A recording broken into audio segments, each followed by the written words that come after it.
यदि ज्ञान सर्व चीजों को नहीं जान सके तो उस ज्ञान को दिव्य कौन कहेगा।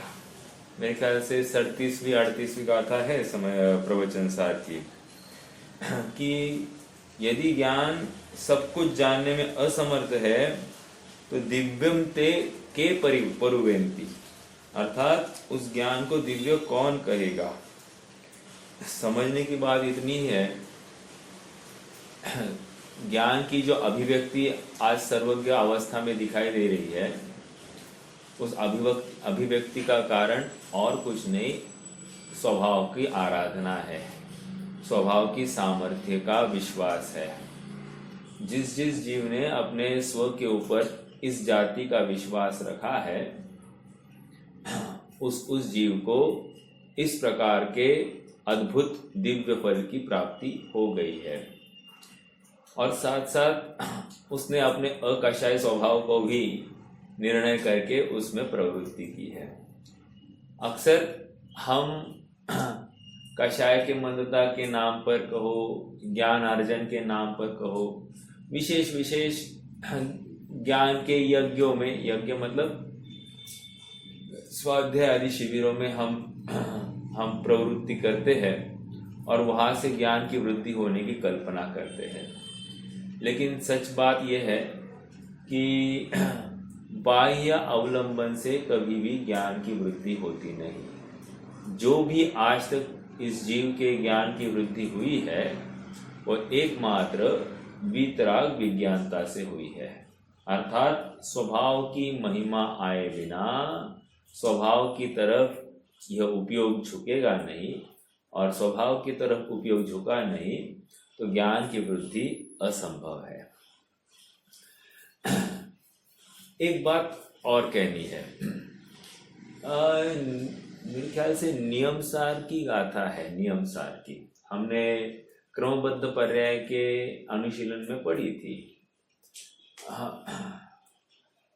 क्रमबद्ध पर्याय विवेचन डॉक्टर साहब की, उसमें बात यह आई थी, केवल ज्ञान लोकालोक को जानता है, ऐसा कोई कहे तो इसमें झूठ क्या है। सॉरी, केवल ज्ञान लोकालोक को जानता है, आत्मा को नहीं, ऐसा कोई कहे तो इसमें झूठ बात क्या है। एक इमीडिएटली एक दो गाथा के बाद में पुनश्च आचार्य देव लिख रहे हैं, केवल ज्ञान आत्मा को जानता है, लोकालोक को नहीं, ऐसा अगर कोई कहे तो इसमें गलत बात क्या है।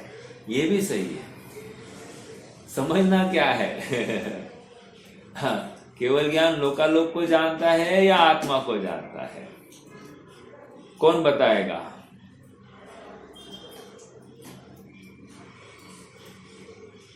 आत्मा को जानता है और लोकालोक तो सहज जानते हैं। हाँ, यूजुअली अपन यही स्टेटमेंट यूज करते हैं। हाँ, ये आत्मा केवल ज्ञान स्व को जानता है और लोकालोक झलकन में आ जाते हैं। समझ में आ रहा है क्या? सहज झलक जाते हैं। लॉजिकली आत्मा, जब देखो यहाँ ऐसा है, एक टोन याद रखना, इसका मतलब क्या हो गया कि लोकालोक जानने में आ जाते हैं कहकर क्या कहना चाह रहे हैं वैसे। यदि देखो स्व को, फिर पहली गाथा में क्या कहा कि लोकालोक को जानता है और आत्मा को नहीं जानता, ऐसा कोई कहे तो क्या गलत कहा। समझ में आया? जानता है की बात है, लोकालोक को जानता है, मैं इस पॉइंट के ऊपर फोकस कर रहा हूं। और फिर उसके आगे की गाथा में कह रहे हैं आत्मा को जानता है, लोकालोक को नहीं, ऐसा कोई कहे तो क्या गलत कहा। फिर से दोनों गाथाओं में एक ही बात आ रही, 166 और 169 है मेरे ख्याल से, या 156 166 ऐसी गाथा होगी और देखनी पड़ेगी। तो कहने की बात इतनी है, दोनों गाथाओं में लोकालोक को जानता है, आत्मा को जानता है, ये बात आई है।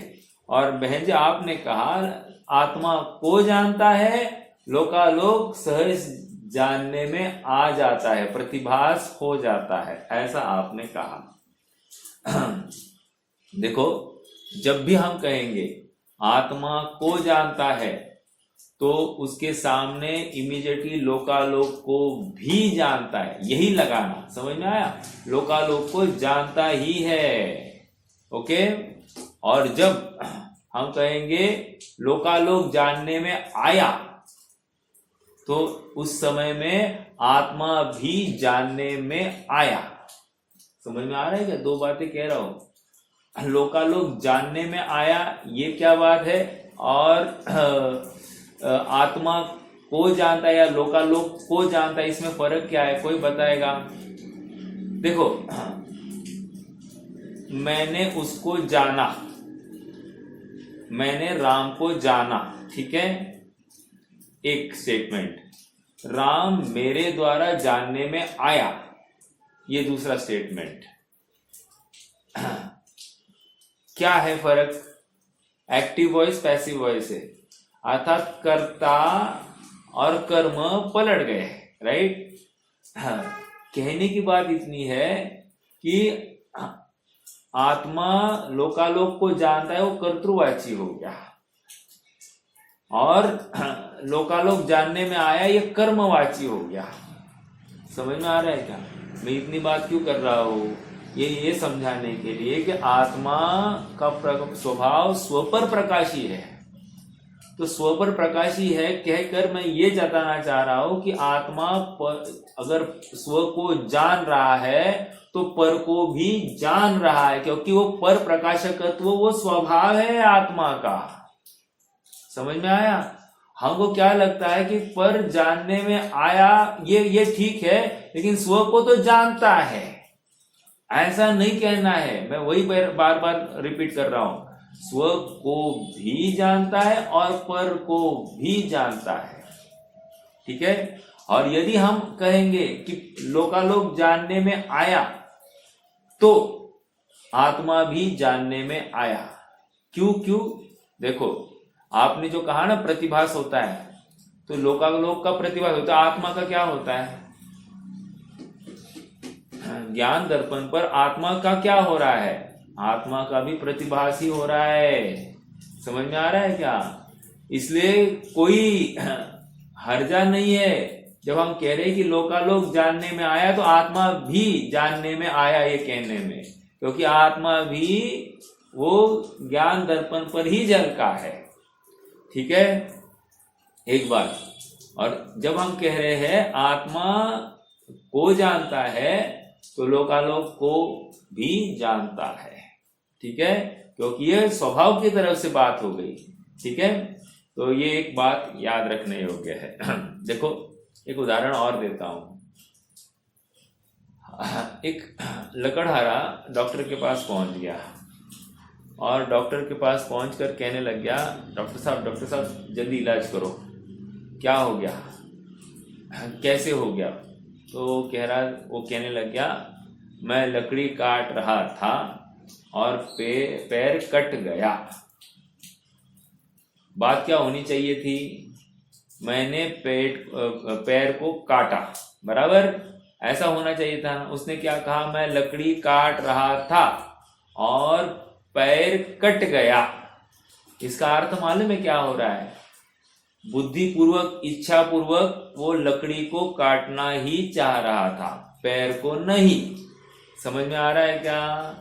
तो लोकालोक जानने में आया, ये जो भी स्टेटमेंट है ये गलत नहीं, मैं इसको गलत नहीं कह रहा हूं, बट उसके पीछे की भाव बता रहा हूं। उसके पीछे का भाव देखो, यूजुअली स्टेटमेंट ऐसी ही चलती है, आत्मा जाना जाता है, आत्मा को जानता है और लोकालोक जानने में आ जाता है।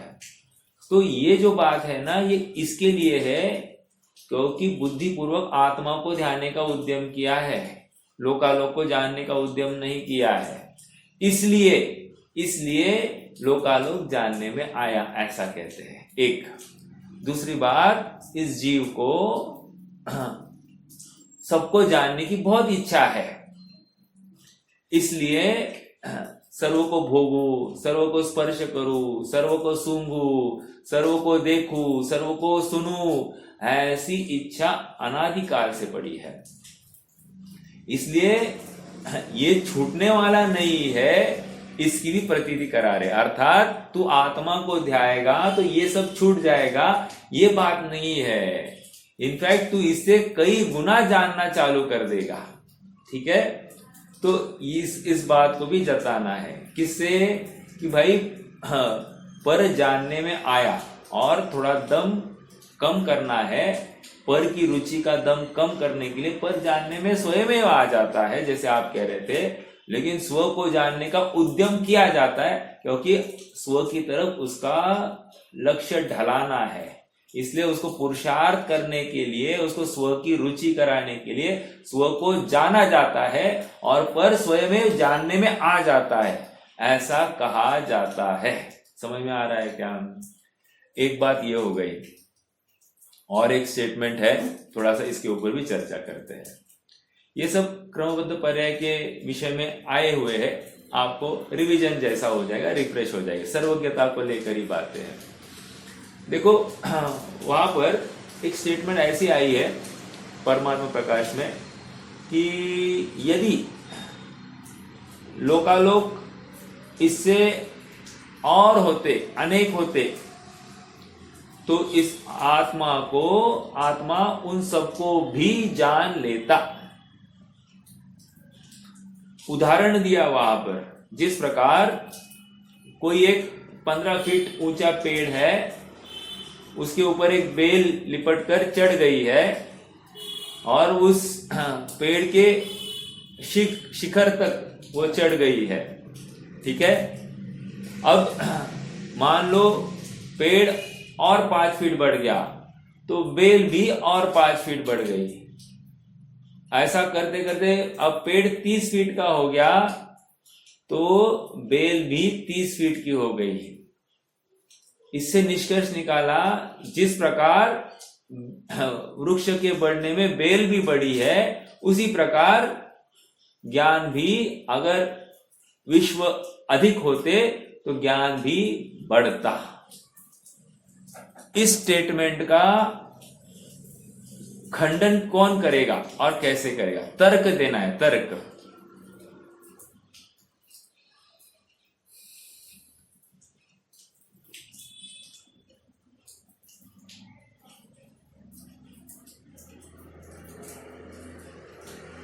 बोलिए बहन जी, बोलिए। एक बार फिर से repeat कीजिए आप। अच्छा, फिर से रिपीट करना है। उदाहरण ये दिया गया परमात्मा प्रकाश में कि अगर लोकालोक अधिक होते, अनेक होते, तो ये आज ज्ञान क्या कर रहा है? एक लोकालोक को जान रहा है कि नहीं? तो अनेक होते लोकालोक तो ये ज्ञान उन अनेकों लोकालोक को जान लेता। ऐसी ज्ञान की सामर्थ्य है। ठीक है, ये स्टेटमेंट है। अब इस स्टेटमेंट में कमी निकालनी है, उसके लिए वही परमात्मा प्रकाश में और एक इस स्टेटमेंट का आधारभूत एक उदाहरण दिया है। उदाहरण ऐसा दिया है कि एक वृक्ष है, वृक्ष मान लीजिए 15 फीट का है, तो इस 15 फीट के वृक्ष को अगर बढ़ गया 30 फीट का हो गया, तो उसको जो पहले बेल लगी थी वो 15 फीट की थी, अब वो बेल वृक्ष के बढ़ने से बेल भी 30 फीट ऊंची हो गई है, अर्थात बेल और बढ़ गई। उसी प्रकार ज्ञान भी अनेक ज्ञेयों को जान सकता था, ऐसा तर्क वहां पर दिया है।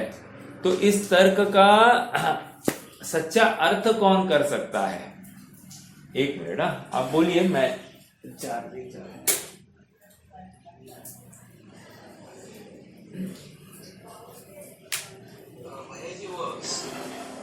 सभी लोकालोक जो बोला है, हाँ, तो सभी द्रव्य हम बोलते हैं, हाँ, सभी द्रव्य और सभी पर, हाँ, तो सभी द्रव्य में जो अगर लोकालोक बढ़ गए तो भी गर्वित हो जाएंगे। हाँ, होंगे ना। कहने की बात, तो वो आज को भी जान लेगा, ऐसा क्या बोला? किसको जान लेगा? अधिक लोकालोक भी अगर कैसे हो गए तो हाँ, उसको भी जान लेगा, ऐसा। हाँ, तो वो तो कह ही रहे हैं ना, लेकिन मैं पूछ रहा हूं इस स्टेटमेंट में आपको कुछ कमी दिखाई दे रही है क्या? ये तो स्टेटमेंट हुआ ही है। अच्छा,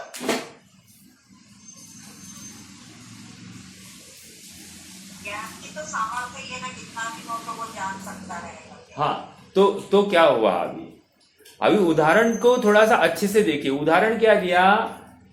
वृक्ष आज 15 फीट का है तो बेल भी 15 फीट की है। वृक्ष 30 फीट का हो गया तो बेल भी 30 फीट की हो गई। अब वृक्ष इज इक्वल्स टू लोकालोक और बेल इक्वल टू ज्ञान, and Lokalok is nothing but गे। अब कह रहे हैं गे 15 फीट का था तो ज्ञान भी 15 फीट का था। अब गे 30 फीट का हो गया तो ज्ञान भी 30 फीट का हो गया। अब बोलिए थोड़ा सा।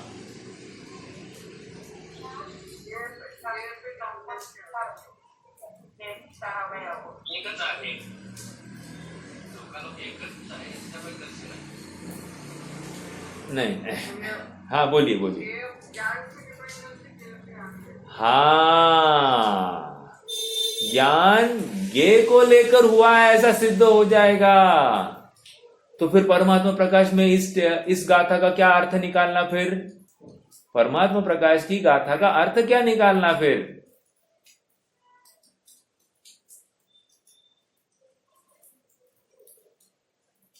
मैं उत्तर क्लियर और फिर से कर दूंगा, बट आगे थोड़ा प्रश्न। हाँ बोलिए। बस क्या कह रहे हैं? ज्ञान की अलंकारिक भाषा में उसके सामर्थ्य की अभिव्यक्ति की है। अलंकारिक भाषा है ये कि ज्ञान की अद्भुत सामर्थ्य कितनी है वो जताने के लिए, उसकी महिमा लाने के लिए ये कथन किया है। ऐसा बिल्कुल नहीं समझना कि गे बढ़ते तो ज्ञान भी बढ़ता। No, not possible. होता ही नहीं, क्योंकि गे बढ़ते ही नहीं है ना। अगर गे बढ़ते ये मानेंगे, आज का केवल ज्ञान अधूरा मानना पड़ेगा। समझ में आ रहा है क्या आपको? आज जो एक लोकालोक को जान रहा है ये अधूरा जान रहा है ना, फिर केवल ज्ञान नहीं कह सकते उसको, क्योंकि बढ़ने वाला है ना। लोग गे बढ़े तो ये ज्ञान बढ़ेगा, तो गे के ऊपर डिपेंडेंट एक, और आज का केवल ज्ञान अधूरा है, कम है, क्योंकि अनेक लोकालोक को नहीं जान रहा है। समझ में आ रहा है क्या? तो ये दो प्रॉब्लम्स खड़े हो जाते थे, इसलिए वैसा गे को लेकर ज्ञान होगा ये भ्रम खड़ा होता है। उसका अर्थ इतना ही लेना है कि गे बढ़ जाते तो ज्ञान भी और उन सबको जान लेता। अलंकारिक भाषा में ज्ञान के सामर्थ्य का प्रतिपादन किया है। समझ में आ रहा है क्या? इतनी सी बात है। देखो शास्त्रों में आई ये बातें, लेकिन बातों का, उन कथनों का आधार और उसका भाव यथार्थ रूप से लेना। अभी कोई गलत इसे अर्थ निकाले तो कितना अनर्थ हो जाएगा, है ना? तो और आज जितने भी अन्यमति निकले होंगे इस अपने धर्म से ही बाहर निकले होंगे, तो उन्होंने अपना ही एक बिंदु लेकर बाहर निकले हैं कि भाई कोई सर्वथा अनित्यवादी है, या कोई गेय से ही ज्ञान होना मानता है। तदुत्पत्ति ऐसा आया ना, तदुत्पत्ति तदाकार। उस गेय का आकार कैसा होता है, मतलब ज्ञान का आकार क्यों हुआ ऐसा? क्योंकि गेय का ऐसा आकार था। समझ में आ रहा है क्या? मान लो सामने एक मोर है, तो आत्मा में मोर का आकार क्यों हुआ? क्योंकि उस मोर का वैसा आकार था, तो तदाकार कह दिया। तदुत्पत्ति और तदध्यवसाय, कह रहे इनकी वजह से, मतलब उस गे की वजह से सब हो रहा है। समझ में आ रहा है? गे वैसा नहीं होता तो ज्ञान भी वैसा नहीं होता। तो टोटली डिपेंडेंट गे के ऊपर हो गया ये ज्ञान। जबकि हम बार बार ये कह रहे हैं कि ज्ञान स्वतंत्र है, स्वाधीन है। ज्ञान गे की अपेक्षा रखता नहीं है। आपको मालूम है ज्ञान गे की अपेक्षा रखता नहीं मतलब क्या? जिस समय में इस जीव के इस ज्ञान दर्पण पर जो ज्ञान हो रहा है, जिस गे का ज्ञान हो रहा है, शब्दों के ऊपर गौर करना। अब ये पेंसिल है, पेंसिल नहीं, एक लाल कलर का एक कोई वस्तु है, ठीक है? तो इस वस्तु का ज्ञान दर्पण पर एक इमेज तैयार हो गई है। लेकिन इस वस्तु की इमेज नहीं है, ये वस्तु यही है। ओके, एक बात, लेकिन मेरे ज्ञान दर्पण की वर्तमान की ऐसी योग्यता है कि उस समय में यही इस कलर का एक पदार्थ मेरे ज्ञान दर्पण पर झलका है। ये वो पदार्थ नहीं है, मेरे ज्ञान दर्पण का पदार्थ अपना स्वतंत्र है, क्योंकि ज्ञान दर्पण को खबर नहीं है कि अभी वर्तमान में बाहर में ऐसा गे सामने होगा। ये ज्ञान दर्पण को खबर नहीं है। समझ में आ रहा है क्या? हमको क्या लगता है कि गे है तभी मुझे ज्ञान हो रहा है, गे है तो मैं देखता हूं तो मुझे ज्ञान होता है, मैं देखता हूं तो मुझे ज्ञान होता है। नहीं, यहां पर कह रहे हैं कि ज्ञान जिस समय में जो होना है उस समय में गे भी वैसा सामने होता है। इसको काल प्रत्याशक्ति कहते हैं कि काल की इतनी सिमिलैरिटी है, वो काल में कोई डिफरेंस नहीं है, लेकिन ये पुद्गल का परिणमन, वहां पुद्गल इस समय में ऐसे बाहर खड़ा रहना और उसी समय में मेरे ज्ञान दर्पण पर ऐसा ही एक प्रतिभास या प्रतिबिंब होना, ये दोनों एक समय में हुए हैं। लेकिन ज्ञान दर्पण में जो प्रतिबिंब हुआ है स्वतंत्रता से अपनी ज्ञान की ही वो कार्य है। ज्ञान को मालूम नहीं है कि ये यहां पर बाहर में ये पर्टिकुलर वस्तु है, ये कहना है। हमको लगता है कि बाहर वस्तु होगी तो मुझे मालूमात करनी होगी तो मुझे ज्ञान होगा, ऐसा नहीं है। और हम हर चीज क्या करते हैं, पूछ कर करते हैं, तो पूछकर हमको जानकारी हो गई ऐसा भ्रम होता है, इसलिए मैं जान गया, उसने कहा इसलिए मैं समझा, उसने ऐसा बोला इसलिए मैं वहां गया। हम कहते कि नहीं? तो हमारी जितनी भी भाषा चलती है सामने वाले के डायरेक्शन के ऊपर मुझे ज्ञान हुआ है, ऐसी भाषा चलती है। लेकिन प्रैक्टिकल में ज्ञान स्व को लेकर हुआ है, ये ज्ञान की अपनी सामर्थ्य है, ये इसका विश्वास रखो, ये मुझे बताना है। आप कितने जन मुझे पकड़ रहे हैं? बराबर है।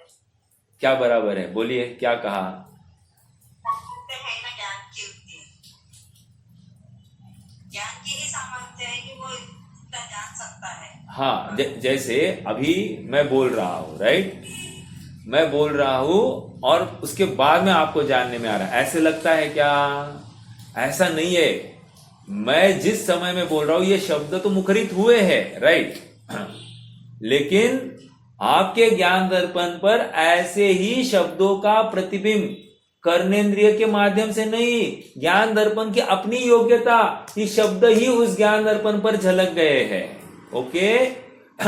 और उसी समय में कर्णेंद्रिय पर वे ही शब्द पढ़ रहे हैं, उसी समय में पढ़ रहे हैं। इतनी जबरदस्त बात है, ज्ञान का अपना स्वतंत्र परिणमन चल रहा है और उसी समय में यहां पर शब्द वहां पर कान पर पढ़ रहे हैं। और हमको क्या लगता है, इस जीव को भ्रम होता है कि शब्द सुनने से मुझे ज्ञान हुआ, या भैया बोलेंगे नहीं तो मैं सुन नहीं पाऊंगा, अर्थात ये बोलते हैं तो मुझे आवाज आती है।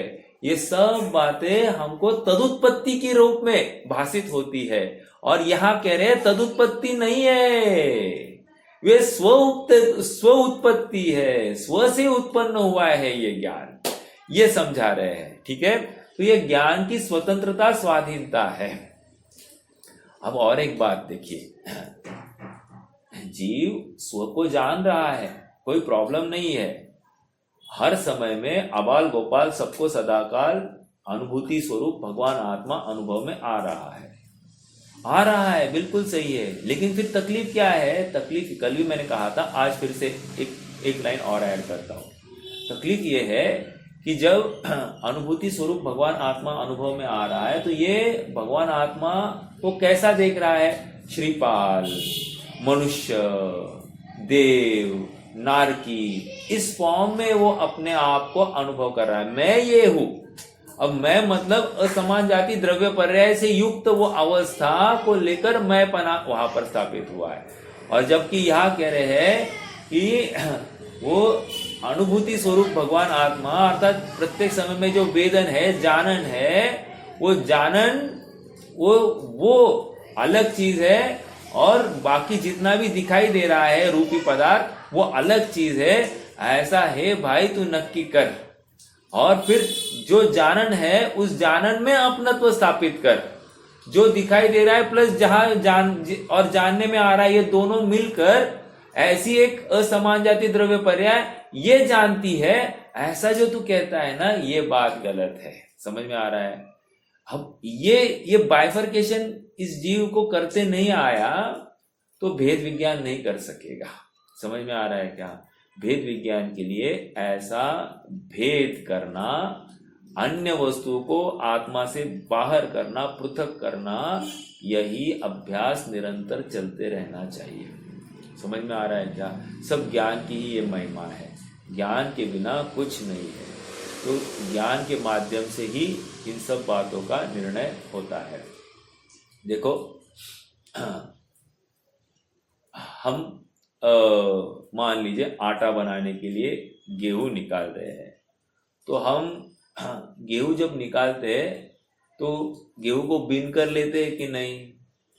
तो बीन कर लेने का प्रयोजन क्या है? बीन कर लेने का प्रयोजन क्या है?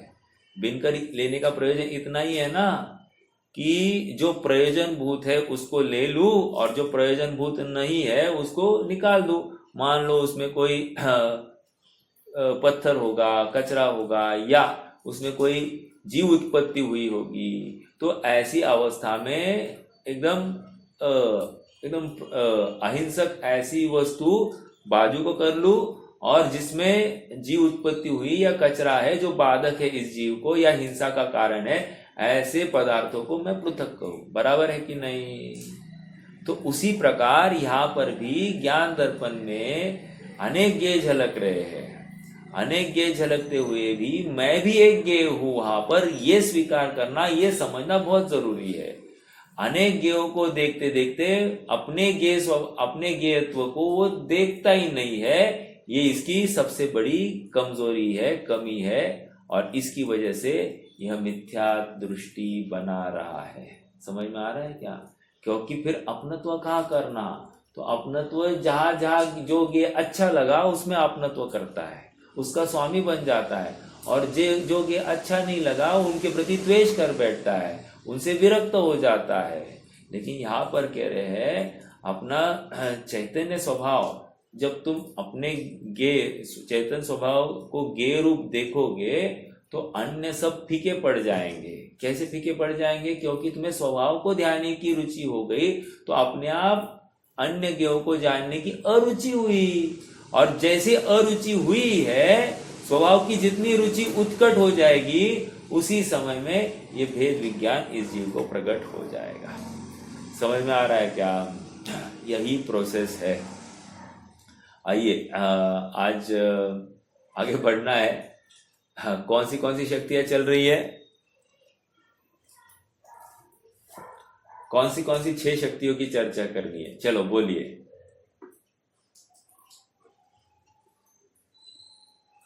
बोलिए। हाँ, और बहुत अच्छा। और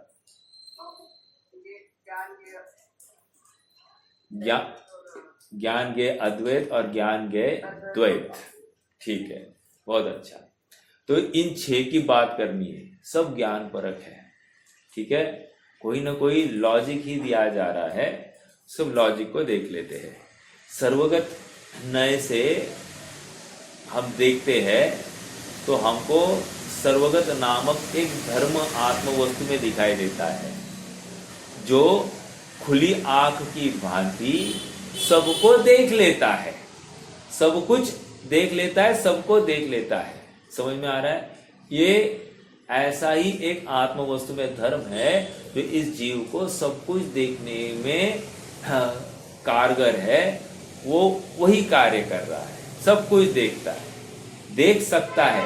अब जीव देखता नहीं है, जीव को विश्वास नहीं है, ये दूसरी बात, लेकिन सब कुछ देख सकता है, ये सामर्थ्य, ये अलग बात है। ठीक है? तो ये सर्वगत नय क्यों है? सर्वगत नामक धर्म है इसलिए। अब असर्वगत नय इसका विरोधी, ये विरोधी क्या कर रहा है? कह रहा है कि ये सुनो, सबको जान सकता है इसका मतलब सबके पास जा जाकर सबको जाना है ऐसा नहीं समझना। ये जहां पर है वहीं पे बैठता है और सबको जान ले लेता है। समझ में आया? तो इसको जानने के लिए इतनी पराधीनता नहीं है कि हर गे के पास जाए फिर उसके बारे में जाने, हर गे के पास जाए और फिर उसकी जाने, ऐसा नहीं है। समझ में आ रहा है क्या? तो ये सर्वगत नय, असर्वगत नय। असर्वगत नय का उदाहरण क्या दिया? बंद आंख की भांति। अब याद रखना, बंद आंख की भांति मतलब हम क्या अर्थ निकालते हैं, हमको फिर आंख बंद है तो कुछ नहीं दिखाई देगा और आप कह रहे हैं कि सर्वगत और असर्वगत दोनों इस आत्म वस्तु के धर्म है। जिस समय में आत्मा अनंत ज्ञेय को देख रहा है उस समय में उन अनंत ज्ञेयों को देखने के लिए उस किसी भी ज्ञेय के पास गया नहीं है। समझ में आ रहा है? सर्वगत नय, असर्वगत नय। आइए थोड़ा सा आप पढ़ लेते हैं।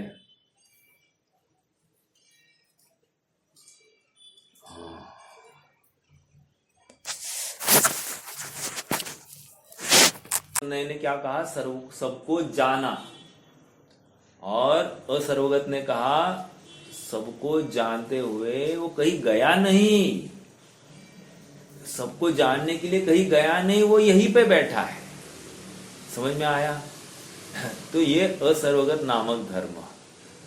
क्या फायदा हुआ? अपन ने देख लिया किसी के पास जाने की आवश्यकता नहीं, अधीरता खत्म हो गई, अपनी जो त्रासदी थी सबको जानने के लिए जाने की, ये सब खत्म हो गया। इसका क्या चल रहा है, उसका क्या चल रहा है, ये जानने के लिए हम दिन भर फोन पर लगे रहते। अब कोई आवश्यकता नहीं, कह रहे कोई जरूरत नहीं मुझे किसी को जानने की, मेरी ऐसी सामर्थ्य कि मैं सब कुछ एक साथ जान सकता हूँ। समझ में आ रहा है क्या?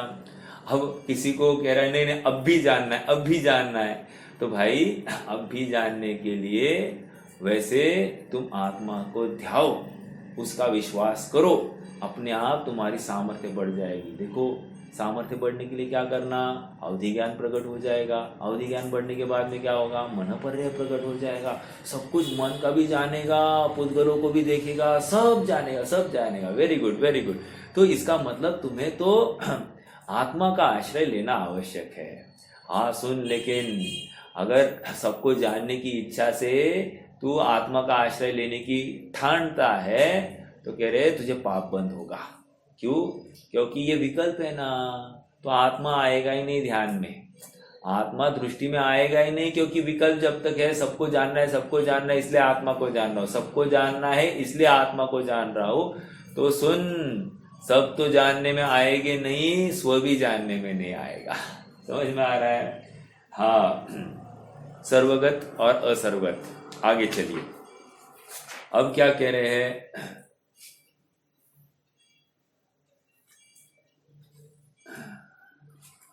शून्य और अशून्य की बात है। कुछ बच गया था पढ़ना तो वो भी पढ़ लेते हैं।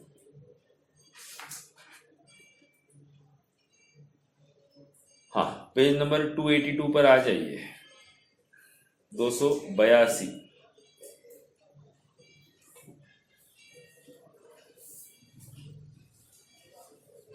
क्या कह रहे देखिए, बोल्ड में पढ़ना है। इस प्रकार भगवान आत्मा में एक सर्वगत नामक धर्म है और एक असर्वगत नामक धर्म है।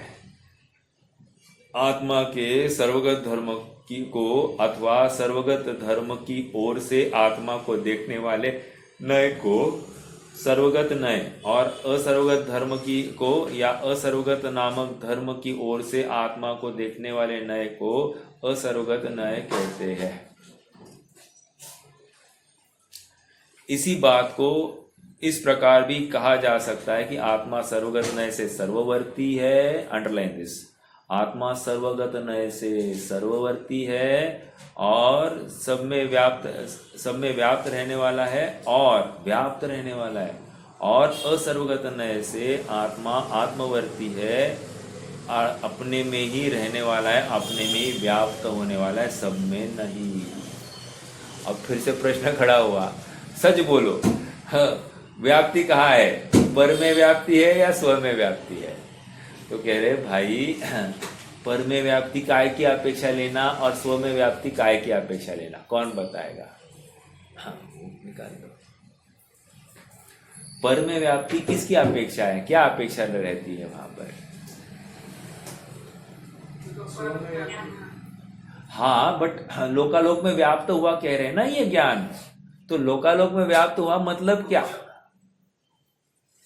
उपयोग स्व में इसलिए हाँ, सब में व्याप्त हुआ मतलब सबको जानने की सामर्थ्य रह गई, सबको इत्यम भूत जान रहा है, बाह्य अभ्यंतर जान रहा है, एक एक परमाणु, एक एक पर्याय की, एक एक गुण की और त्रिकालवर्ती अवस्थाओं को वो देख रहा है, अर्थात सभी पर्याय में, प्रत्येक द्रव्य की सभी पर्याय में वो व्याप्त हुआ है।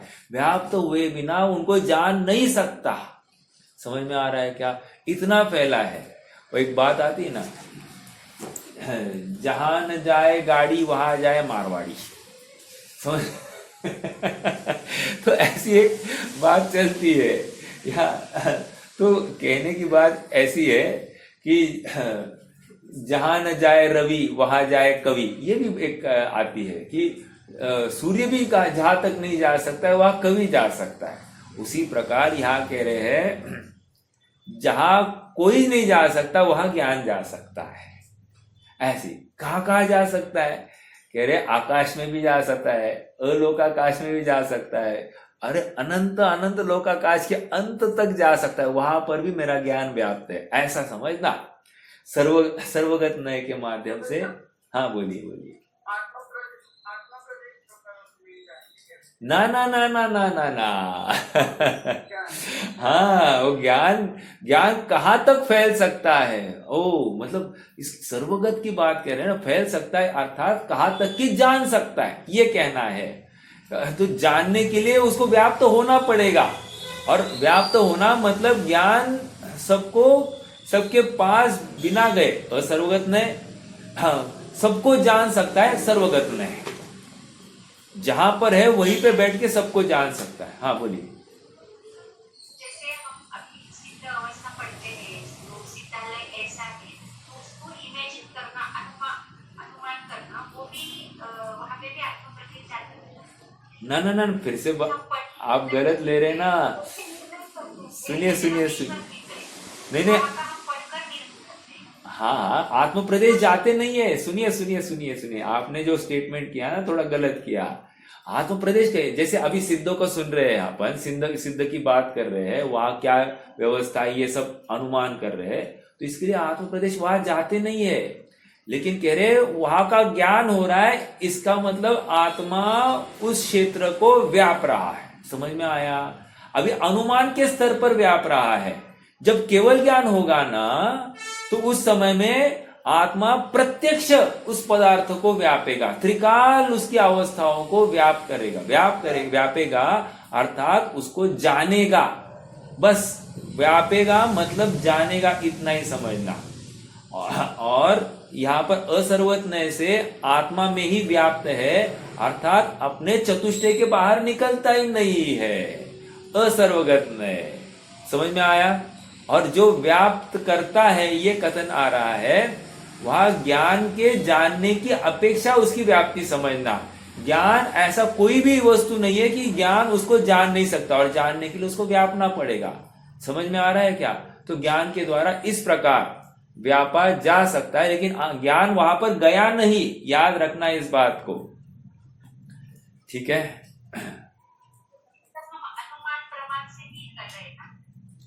अभी वर्तमान में तो अनुमान प्रमाण ही है, लेकिन सुनिए अनुमान प्रमाण है, लेकिन आगम भी उसका आधार है उस अनुमान प्रमाण का। अनुमान प्रमाण मात्र कल्पना नहीं है। समझ में आ रहा है क्या?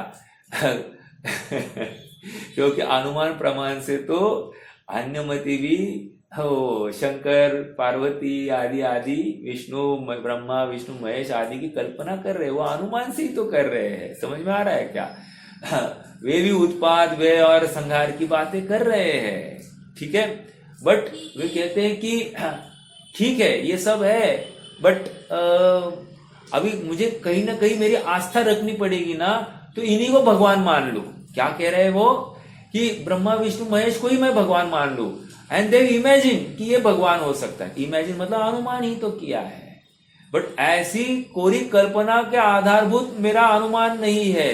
मेरा अनुमान वास्तविकता के आधार पर है। और वास्तविकता क्यों है? क्योंकि ये सर्वज्ञ कथित बात है। सर्वज्ञ कथित क्यों है? क्योंकि वो सर्वज्ञ इसी प्रकार से हो सकता है, अन्य प्रकार से नहीं। ये चर्चा हमने की थी। कोई सर्वज्ञ हो सकता है, एक सर्वज्ञ हो तो वो कैसा हो सकता है, दो, और सर्वज्ञ ऐसा ही होता है, अन्य प्रकार से नहीं, तीन। और फिर चौथी बात की थी, महावीर ही सर्वज्ञ है। समझ में आया? ये चार बातें बहुत जरूरी है। इस सर्वज्ञ के ऊपर विश्वास नहीं तो सर्वज्ञता का विश्वास नहीं कर सकते। बहुत देखो बात क्या होती है, हमको आज के डेट में जो प्रत्यक्ष दिखाई देता है ना, उसके ऊपर इमीडिएटली विश्वास हो जाता है। लेकिन ये सारी बातें अनुमान गोचर है ना, तो उसके ऊपर विश्वास रखने में भी ना थोड़ी सी हमारी हिचक हो जाती है। हम विश्वास में वो दृढ़ता नहीं आती है। यहाँ कह रहे कि ऐसा ही विश्वास करो और बारंबार चिंतन करो कि मैं भिन्न, शरीर भिन्न। ये अभी आप मेरे सामने ये स्क्रीन है, तो ये स्क्रीन है इसलिए मैं लेक्चर डिलीवर कर रहा हूं, ऐसा नहीं है। इस समय में भाषा वर्गणा इस रूप ही परिणमित होनी थी, और जब भाषा वर्गणा इस रूप परिणमित होनी थी, उसी समय में मेरे विकल्प भी उसी टाइप के चल रहे थे। विकल्प भी चल रहे थे उस समय में, ज्ञान दर्पण पर यही इमेज झलकनी थी। समझ में आ रहा है क्या? ये सब एक ही समय में हो रहा है। ओ जबरदस्त बात है। आप थोड़ा सा ना शांति से विचार तो करो ना, कि अनुमान से कि भाई मैं ये कर रहा हूं और सामने ये चीज कितनी अद्भुत है ना। मतलब वो चीज भी बराबर उसी समय में, और ज्ञान दर्पण ने बराबर वही। आप देखो वो ऐसे पत्ते लगे रहते हैं ना, पिक्चर में देखा है मैंने, कभी रियल में नहीं देखा। और वो सामने वाले ने एक पत्ता खोला, राजा, फिर दूसरा पत्ता खोला, वो भी राजा, फिर तीसरा पत्ता खोला, वो भी राजा। उसको क्या कहते हैं मुझे मालूम नहीं, जुआ ही है वो। और फिर सामने वाले के कार्ड्स खोलकर देख लिए, तो फिर सामने वाला दूसरा अपोनेंट क्या करता है, वो अपना दाव लगाता है, कुछ पैसे लगा देता है। ऐसे पैसे लगाए तो फिर पहला पत्ता वो खोलता है, पहला पत्ता मान लो राजा ही आ गया, ठीक है। फिर दूसरा पत्ता के लिए और एक दाव लगा देता है, उसमें मान लो राजा आ गया। और फिर तीसरे पत्ते के लिए और एक दाव लगा देता है, उस दाव में मान लो इक्का आ गया, तो ये सारा का सारा पैसा जिसने पहले आदमी ने जिसने लगाया था वो सब सामने वाले को चला जाता है। ये मैं क्यों कह रहा हूं, वो वही कर सकता है जिसको विश्वास है कि मेरे पास सामने वाले से ऊंचा पत्ता है। अगर ऊंचा पत्ता नहीं है, ये मालूम नहीं है, विश्वास नहीं है, तो वो उस गेम में खेल ही नहीं सकता। चलो देखते तो ये ज्यादा से ज्यादा क्या होगा, सब माल साफ हो जाएगा, ऐसा नहीं है। तो उसी प्रकार यहां पर भी कह रहे हैं कि ये अनुमान मेरा कोई कल्पना के स्तर पर नहीं है, ये अनुमान का आधार आगम है, और आगम का आधार सर्वज्ञता है। तो ये सर्वज्ञता के द्वारा कथित सत्यार्थ वस्तु व्यवस्था का यहां पर स्वीकृति हो रही है। We are not just blindly following, but अब जो कहे, हमने सर्वज्ञता की एक बार सिद्धि कर ली, सर्वज्ञता के ऊपर विश्वास कर लिया, अब हमको बाकी सब बातों का विश्वास होना चाहिए। आत्मा ऐसा ही है, अन्य प्रकार से नहीं। इसलिए सबसे ज्यादा मेहनत सर्वज्ञता की सिद्धि के ऊपर चलती है। समझ में आया? एक बार सर्वज्ञता सिद्धि हो गई, फिर आपको बाकी कुछ नहीं करना, आपको अब जो कुछ कहा है इसी प्रकार से है, ऐसा समझना है। फिर हमको दिखाई दे नहीं दिखाई दे उसकी बात नहीं करनी, ठीक है। अभी आत्मा में अनंत गुण है, अब कैसे समझे साहब, गिने चुने 10-15 गुण दिखाई देते हैं, 100-150 गुण दिखाई देते हैं, अब इसके ऊपर कोई गुण दिखाई नहीं देता। हम कह रहे कि अनंत गुण कहाँ से लाएंगे, अनंत सप्तभंगियां कहाँ से लाएंगे, कौन सी होगी और उनका काम भी क्या होगा, जब इन्हीं इन्हीं गिने चुने 150 गुणों में काम हो रहा है, तो बाकियों की गरज क्या है इस आत्म वस्तु को? ऐसा अपने आप में एक शंका खड़ी हो जाती है। लेकिन कह रहे यहां शंका करना नहीं, क्योंकि सर्वज्ञ ने, प्रामाणिक पुरुष ने, पुरुष की प्रामाणिकता से उसकी वचनों की प्रामाणिकता, और वचनों की प्रामाणिकता से पुरुष की प्रामाणिकता, ऐसी ही व्याप्ति बैठती है। समझ में आ रहा है क्या? ठीक है, तो सर्वगत और असर्वगत हो गया। व्याप्त हुआ का अर्थ ज्ञान ने सबको जान लिया, ठीक है, और सबको जान लिया मतलब सबको, सब उनका सबका सर्वकालिक भी जान लिया। समझ में आया?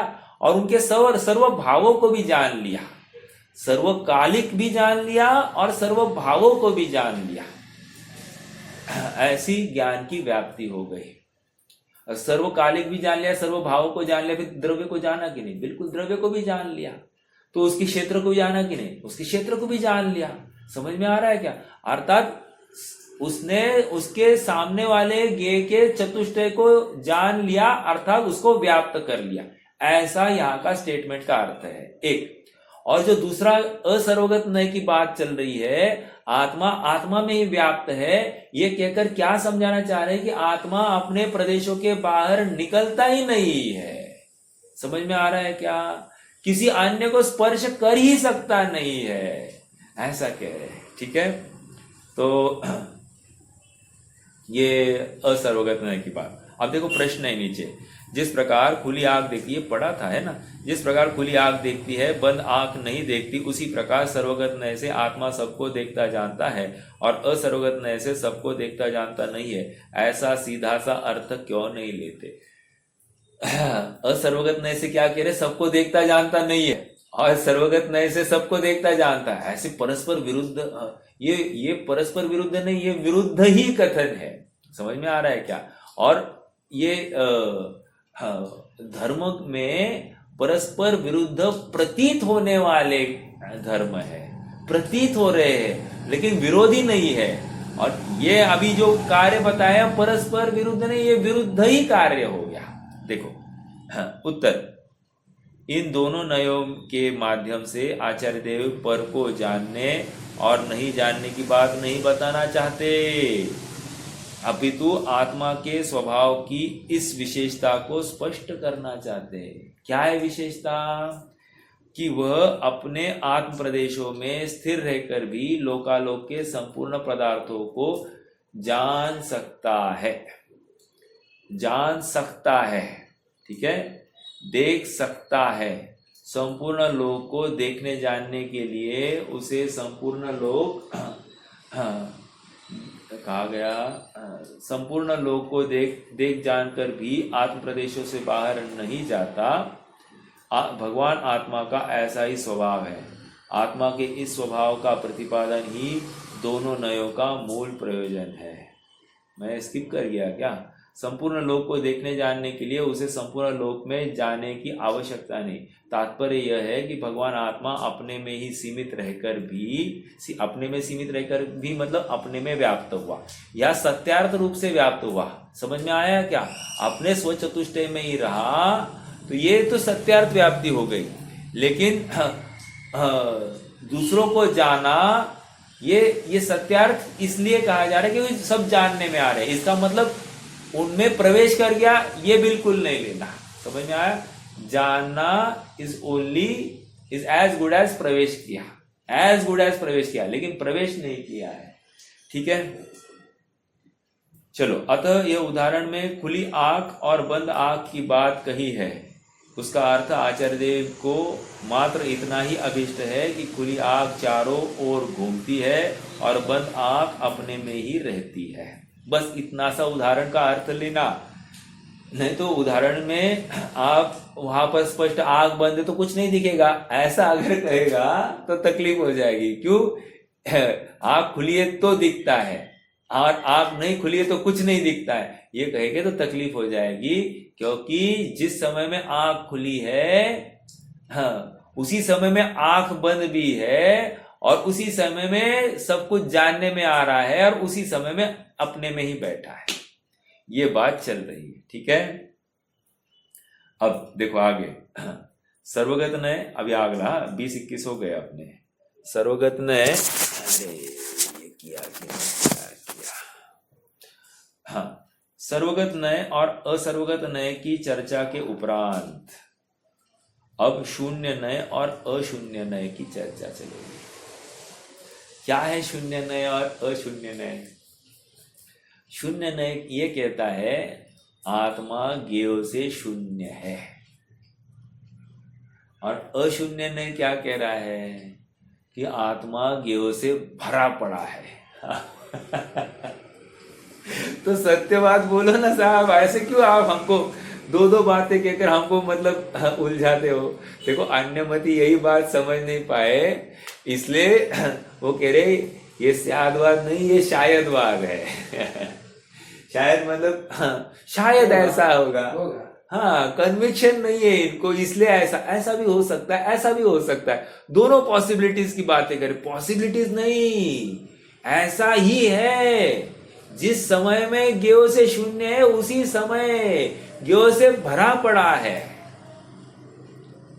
हाँ, एक धर्म की तरफ से देखते हैं तो ज्ञेय है ही नहीं, हाँ, और एक धर्म की तरफ से देखते हैं तो ज्ञेय से भरा पड़ा है। मेरा प्रश्न है, ज्ञेय से भरा पड़ा है ये कौन से धर्म की अपेक्षा रखता है?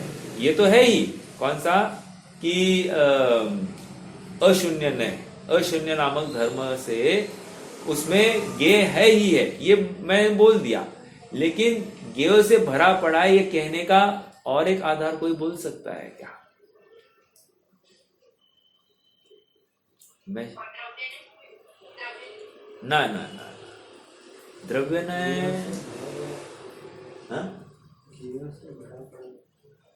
देखो ज्ञेय से भरा पड़ा है ये अशून्य नय ने कहा, लेकिन ज्ञेय जाने किसने? अरे ज्ञेय कौन से धर्म ने जाने? ज्ञान तो है ही ना रे बाबा, वो विकल्प भी आ जाए, विकल्प का रूप है इसमें, लेकिन वर्तमान प्रकरण के साथ बात करो। सर्वगत नामक धर्म ने सभी ज्ञेयों को जाना है ना, तो ये अशून्य नय ज्ञेय से भरा पड़ा क्यों है? क्योंकि सर्वगत नय का कार्य ये भी कर रहा है, ये सपोर्टिंग है। समझ में आ रहा है क्या? एक धर्म का रूप दूसरे धर्म में भी दिखाई दे रहा है। सर्वगत नय का काम बैकएंड में ये कर रहा है कि ये ज्ञेय से भरा पड़ा रहता है, ओके, और वो कहीं गया ही नहीं है, तो फिर इसमें ज्ञेय आएंगे कैसे? अर्थात कोई प्रवेश थोड़ी करता है, अर्थात सब ज्ञान की रचना है। क्या कहा? सब ज्ञान की रचना है। ज्ञेय है तो भी ज्ञान की रचना है, और ज्ञेय नहीं है ये तो स्वभाव है कि बाहर की वस्तु अंदर आती नहीं है। समझ में आ रहा है क्या? देखो और एक बात, ज्ञेय से भरा पड़ा है या सर्वगत नय जो कह रहे हैं, अगर सभी द्रव्यों में ये प्रमेयत्व नामक गुण नहीं रहता तो ये ज्ञेय ज्ञान में आते ही नहीं। समझ में आ रहा है क्या? सभी द्रव्यों में प्रमेयत्व है, और हमारे प्रमेयत्व का हमको क्या लाभ हुआ? कोई बताएगा? हम जानने में हमारे प्रमेयत्व का हमको क्या लाभ हुआ? चलो ठीक है कि प्रमेयत्व गुण के कारण ये किसी न किसी ज्ञान का विषय बन गया, ठीक है, बहुत अच्छी बात हुई, तो इसलिए समस्त ज्ञेय इसके ज्ञान में झलक गए। ओके, कोई प्रॉब्लम नहीं। मेरा प्रश्न ये है कि हमारे प्रमेयत्व का हमको क्या लाभ हुआ?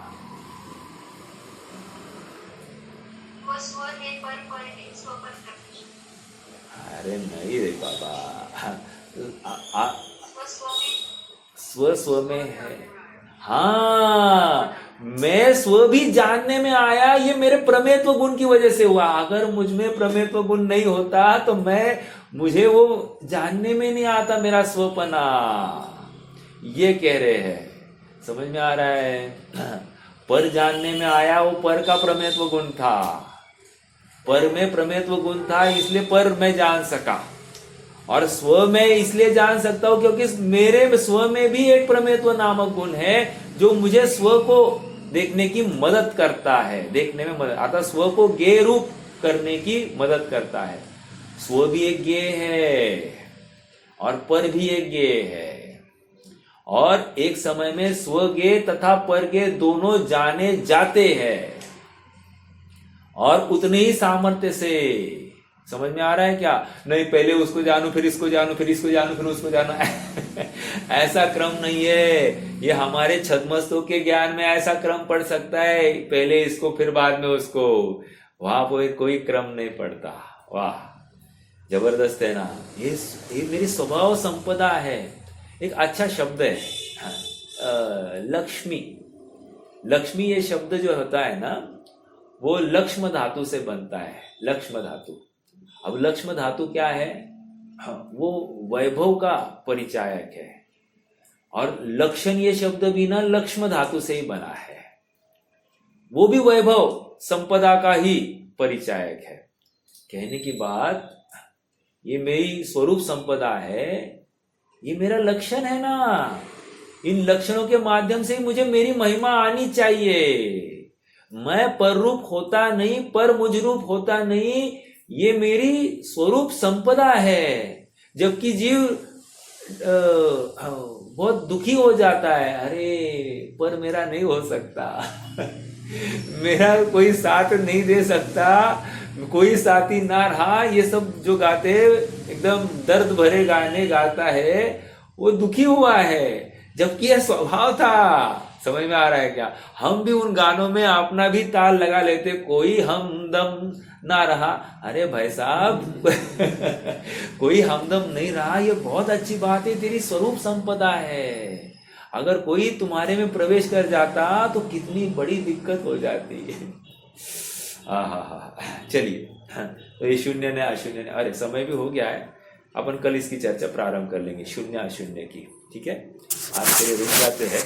कोई प्रश्न है तो रख सकते।